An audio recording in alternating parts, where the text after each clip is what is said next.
सारा और आयुषी, ये दो ऐसी दोस्तों की कहानी है जो बचपन से अब तक साथ में पड़ी है और दोनों एक दूसरे के लिए बहनों से भी ज़्यादा है। अब स्कूलिंग खत्म होने के बाद दोनों ने आगे की पढ़ाई के लिए एक ही कॉलेज में एडमिशन लिया। दोनों पहली बार घर से दूर हॉस्टल में जा रही थी, पर फिर भी दोनों खुश थी क्योंकि दोनों एक साथ थी। आज दोनों का हॉस्टल में पहला दिन था और उन्हीं की तरह और भी बहुत सारी लड़कियों का आज नया एडमिशन था। सारी लड़कियां अपने अपने रूम पार्टनर और दूसरी लड़कियों से पहचान करने में लगी हुई थी। तभी वहाँ हॉस्टल की वार्डन आती है और सभी नई लड़कियों को हॉस्टल की कुछ रूल्स बताती है। वो बताती है कि सबसे पहले जो भी लड़कियां नई हैं उन्हें यहाँ से थोड़ी दूर माता का मंदिर है, वहाँ जाकर माथा टेकना है। दूसरा, कोई भी लड़की बाहर से मिठाई इस हॉस्टल में नहीं ला सकती। हाँ, अगर हॉस्टल में बनाकर खानी है तो खा सकती है। और तीसरी और सबसे ज़रूरी बात कि कोई भी लड़की चाहे कुछ भी हो जाए वहाँ सामने के मैदान में नहीं जाएगी। जो नई लड़कियाँ थी उन्हें समझ में नहीं आ रहा था कि ये कैसे रूल्स है। मैडम ने सभी लड़कियों से कहा कि शाम को हम सब उस बड़े वाले हॉल में इकट्ठा होंगे और अपना अपना इंट्रोडक्शन देंगे। तभी मैं आपको इस हॉस्टल और सामने वाले मैदान के बारे में बताऊंगी। अब आयुषी और सारा शाम होने का इंतज़ार करने लगी ताकि जान पाए कि ये सारे रूल्स के पीछे असली वजह क्या है। आयुषी और सारा ने अपना अपना सामान अरेंज किया और खुद भी तैयार हो गई। तभी उनके दरवाजे को कोई ज़ोर ज़ोर से खटखटाने लगा।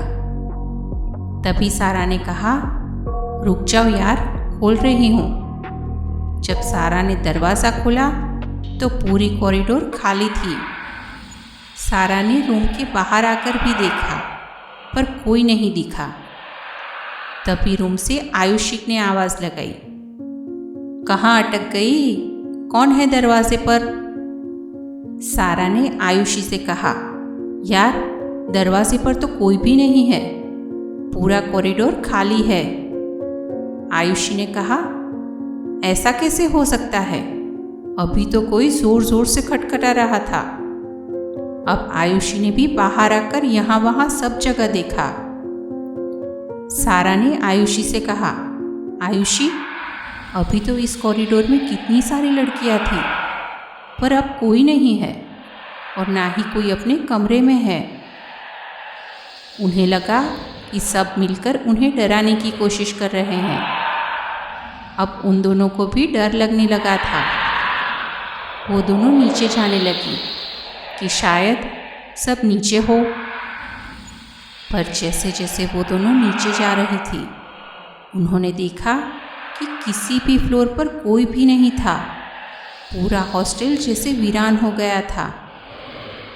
जैसे ही वो दोनों नीचे आए वहाँ उन्होंने दो लड़कियों को बैठे हुए देखा जो पूरे सफ़ेद कपड़ों में थी और बाल खुले हुए थे।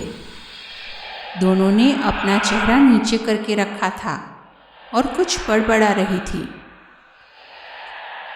अब दोनों का डर के मारे पूरा हाल हो रहा था। डर कर जैसे ही वो अपने रूम की तरफ भागी तो उन्होंने देखा कि जो हॉस्टल थोड़ी देर पहले वीरान बना हुआ था वहाँ अब सब घूम रहे थे और पूरे हॉस्टल में फिर से लड़कियों की चहल पहल लगी हुई थी। सारा और आयुषी की तो मानो रूह कांप गई थी। उन दोनों को समझ में ही नहीं आ रहा था कि ये सब बताए तो किसे बताए। ये बात वार्डन तक पहुंची। वार्डन जैसे ही उनके कमरे में गई तो दोनों का सबसे पहला सवाल था कि हॉस्टल में से अभी सब कहाँ चले गए थे और ऐसे भी कोई किसी को डराता है क्या? और नीचे जो वो दो लड़कियां बैठी है वो कौन है? वार्डन को समझने में देर नहीं लगी कि इन्होंने कुछ डरावना देखा है। उन्होंने सारा और आयुषी से कहा कि तुम दोनों मेरे साथ उस बड़े वाले हॉल में चलो, और जब तक हम वहाँ नीचे नहीं पहुँचते तब तक तुम्हें ज़ोर ज़ोर से हनुमान चालीसा का पाठ करना है। अब दोनों और उनके साथ बाकी की लड़कियां भी हनुमान चालीसा का पाठ करते हुए मैडम के पीछे पीछे जाने लगी। हॉल में आने के बाद सारा और आयुषी ने बताया कि उनका दरवाज़ा किसी ने ज़ोर ज़ोर से खटखटाया था, पर बाहर कोई नहीं था और ना ही पूरे हॉस्टल में एक भी लड़की थी। बस नीचे कोई 2 लड़कियां बैठी हुई थी जो बहुत ही डरावनी थी और कुछ बड़बड़ा भी रही थी। मैडम ने दोनों से कहा कि रुको, मैं अभी आती हूँ। मैडम बाहर जाकर एक माता की मूर्ति लेकर आई और कहा कि इसे अपने कमरे में रख देना। अब दोनों ने कहा कि हमें उस कमरे में नहीं रहना, हमें कोई और कमरा दे दो। मैडम के बहुत समझाने पर भी वो नहीं मानी, इसीलिए उन्होंने एक दूसरा कमरा, जहाँ पहले से ही और 2 लड़कियां रहती थी, उसमें उन दोनों को शिफ्ट कर दिया। दोनों कमरे में तो आ गई, पर वार्डन ने जो माता की मूर्ति दी थी वो वहीं हॉल में छूट गई। कमरे में जो 2 लड़कियां थी उनमें से एक लड़की लगातार खिड़की के बाहर उसी मैदान की ओर देखे जा रही थी जहाँ पहले कभी कब्रिस्तान हुआ करता था। उस लड़की ने सारा और आयुषी से कहा कि तुमने जैसे लड़कियों को देखा था वैसे ही 2 लड़कियां वहाँ सामने मैदान में बैठी हुई है और धीरे धीरे हमारी तरफ ही आ रही है। अब सारा और आयुषी खिड़की की तरफ देखने लगी जहाँ उन्हें उस लड़की के पीछे वहीं 2 डरावनी लड़कियाँ दिखी। अब कमरे में से ना ही कोई हिल रहा था और ना ही कोई अपनी पलक झपका रहा था, बस सब एकटक उसी तरफ देखे जा रहे थे। तभी मैडम वही माता की मूर्ति कमरे में लेकर आती है, पर चारों की हालत देखकर उन्होंने चारों को उस कमरे में रहने से मना कर दिया।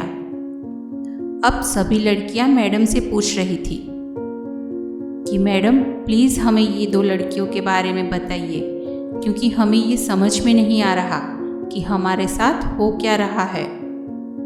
मैडम ने कहा कि ये जो 2 लड़कियां तुम्हें दिख रही है वो पहले इसी हॉस्टल में रहती थी, और जैसे आयुषी और सारा बेस्ट फ्रेंड्स है वैसे ही वो भी थी।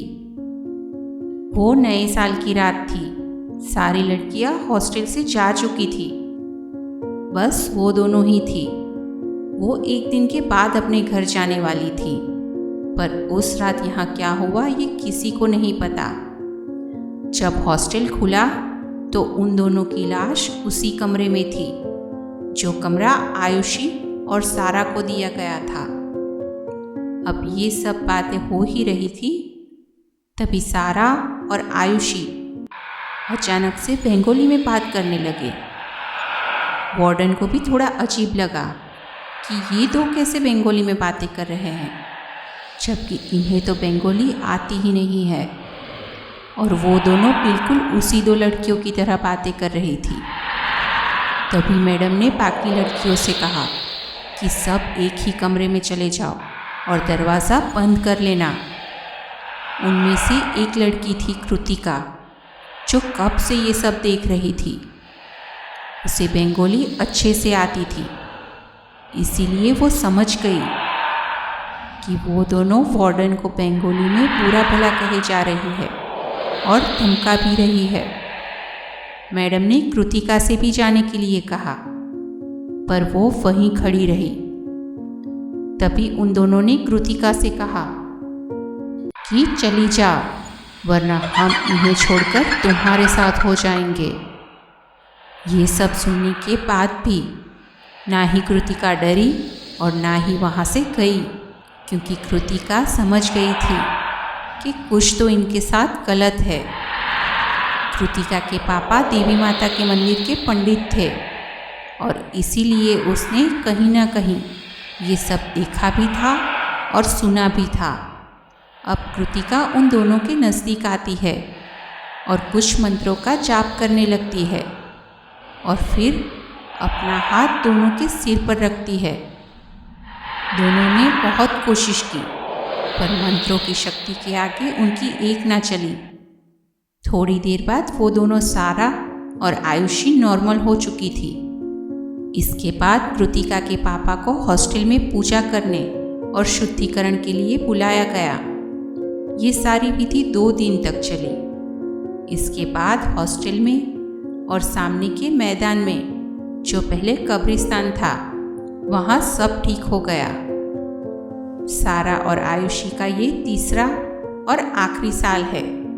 पर उस दिन के बाद उन 2 लड़कियों की आत्मा ने फिर से ना ही किसी को परेशान किया और ना ही फिर से किसी को दिखी। दोस्तों, कहानी आपको पसंद आई हो तो वीडियो को लाइक करना और चैनल को सब्सक्राइब करना बिल्कुल भी ना भूलें।